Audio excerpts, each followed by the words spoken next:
One of the superb features about Joblogic is the account integration into Xero.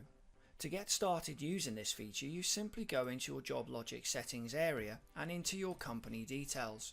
In there, you will find an account integration button with the Xero logo button on the right hand side.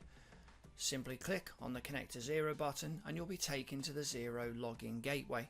Simply type in your username and password for Xero and hit the login button. It will now confirm that you are connected to Xero. Here you'll see you've also got some lovely options, whether you want to sync customers, sync tax codes and nominals, and sync invoices and credits. Once you've decided what you want to sync, you simply hit save and sync and you'll get confirmation.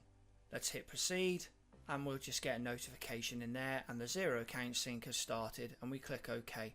Up here you can see the Xero sync running and any notifications, like so.